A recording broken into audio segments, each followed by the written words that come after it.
Salut Nico. Salut Flo. Bon, qu'est-ce que tu nous présentes aujourd'hui? Aujourd'hui, je t'ai ramené une Debon Roadster 1000. C'est la plus grosse version, non? Ouais, là c'est la plus grosse. On est sur 5 mètres de long utile, 2 mètres de large utile, 3 tonnes 5 de PTAC et 2 tonnes 500 de charge utile. On va faire le tour? Ouais. Voilà, on vient tout juste de la ramener. Donc, on est sur un châssis propre à Debon, entièrement galvanisé à chaud. On est sur une tête fonte de la marque Knott. C'est des têtes, comme tu le sais très bien, qui encaissent bien le poids, qui encaissent bien à long terme, elles s'usent pas vite. Elles sont bien réputées. Ouais. On a un avant qui est profilé. Donc si on tracte pas ça derrière un camion, c'est pas très grave. Ça va adoucir un petit peu la traînée.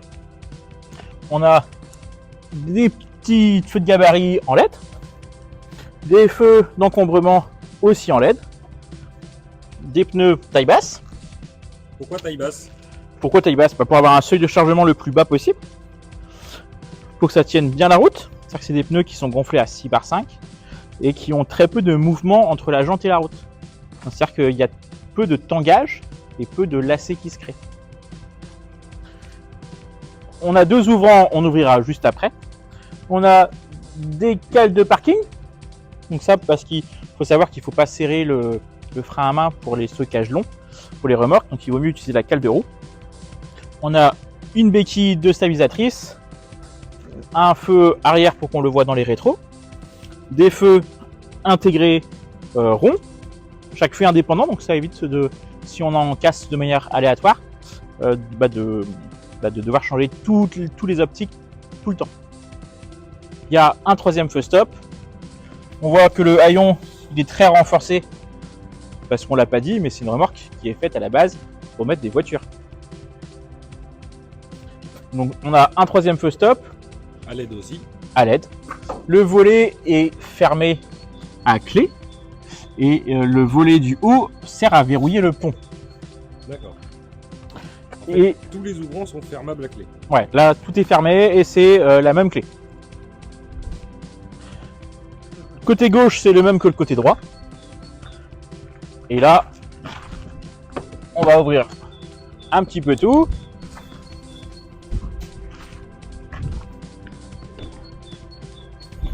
Pourquoi tu me regardes avec des gros yeux, Flo? Et qu'est-ce que ça fait la voiture dedans? Bah, il fallait bien te montrer ce que ça donne. Donc, en passant, j'ai ramené une Tesla. Très bien.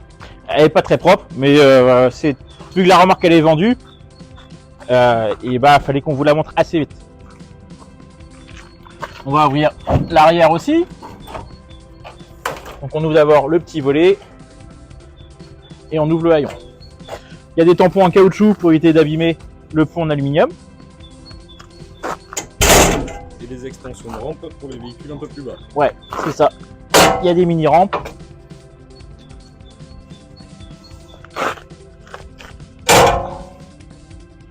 Là, on s'aperçoit qu'une fois ouvert, que l'angle formé est très doux. On va le voir quand on va monter la voiture tout à l'heure. Donc, ce qui fait que même les voitures très basses, ça va passer assez facilement. On a pris une option sur cette remorque-là.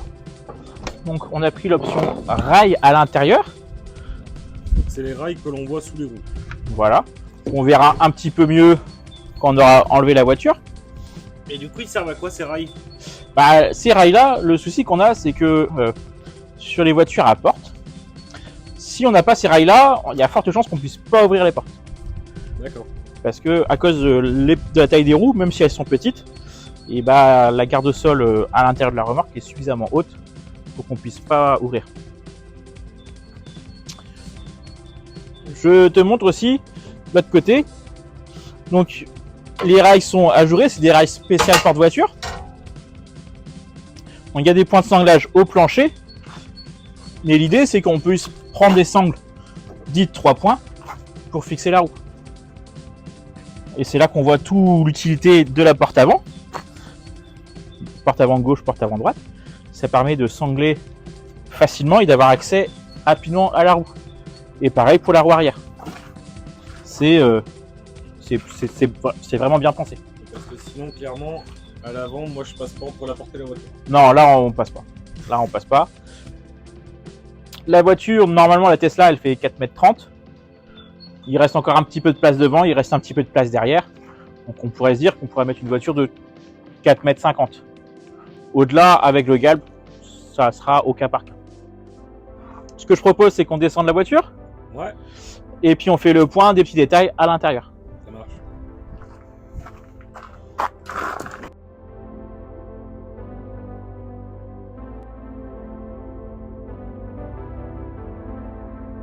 Donc là, on a sorti la remorque, la voiture.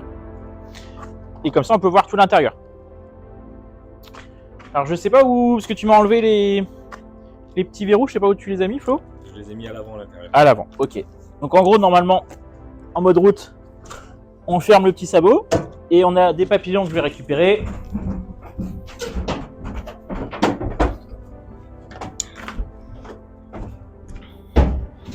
C'est long, hein. Juste par une petite vis, on serre pour plus que ça bouge. On est sur des sabots en aluminium pour gagner en poids. Là, on s'aperçoit sur la voiture que le pont est en aluminium, le plancher est en aluminium, Et même les rails. les rails sont en aluminium et les soubassements des parois est en aluminium.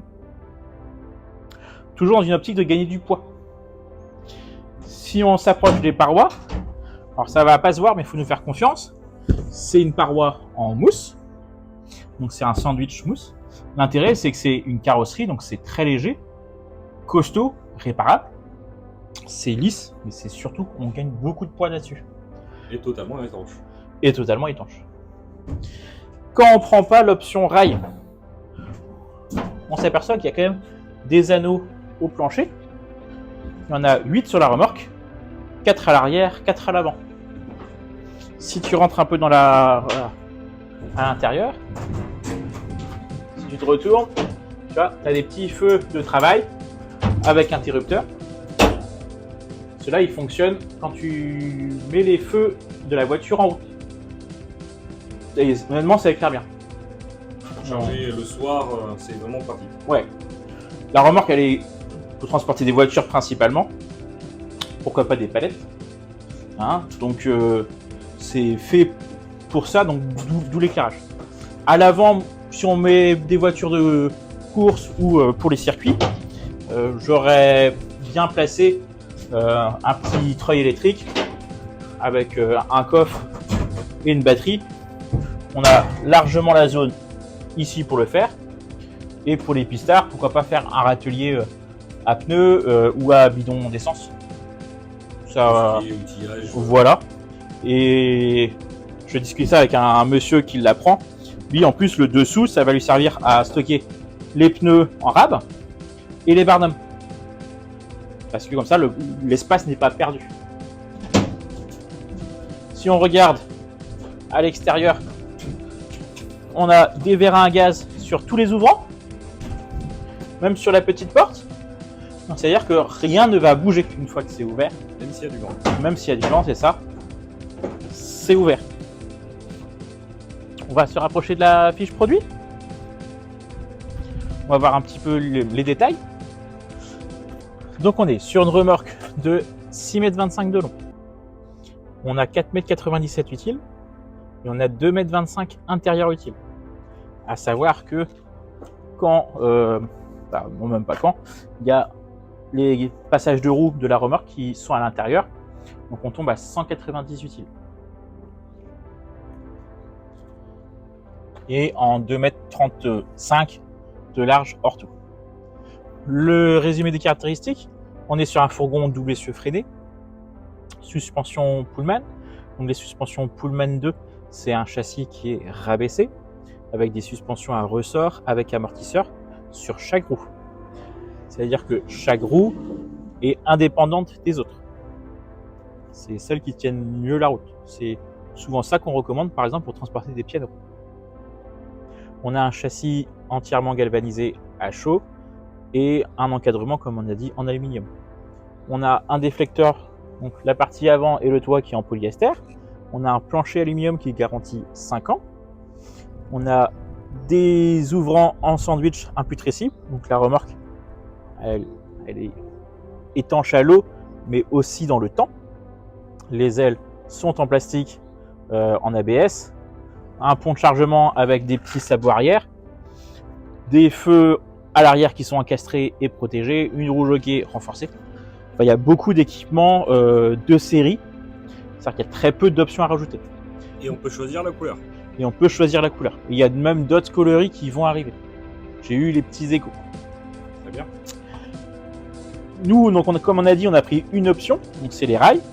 Le modèle sans rails, on est à partir de 13 900 €. Et là, le modèle qu'on vous présente, il est à 15 490 €. C'est un bon tarif pour une remorque comme ça, je trouve. C'est assez intéressant. On la destine principalement aux dépanneurs, aux collectionneurs et aux gens qui font du circuit. Oui, parce que dans ces gabarits-là, il n'y a rien d'autre dans ces tarifs-là. Non, les autres sont souvent au-delà des 20 000 € et sont souvent plus faits pour des professionnels. Et si elle nous intéresse cette remorque, comment on fait pour la voir? Alors si elle nous intéresse, il y a plusieurs canaux de communication. Vous pouvez soit mettre en commentaire, nous on répondra. Vous pouvez nous envoyer un petit mail. L'adresse mail est en fin de vidéo. Et sinon, vous pouvez la retrouver sur remorquecenter.com.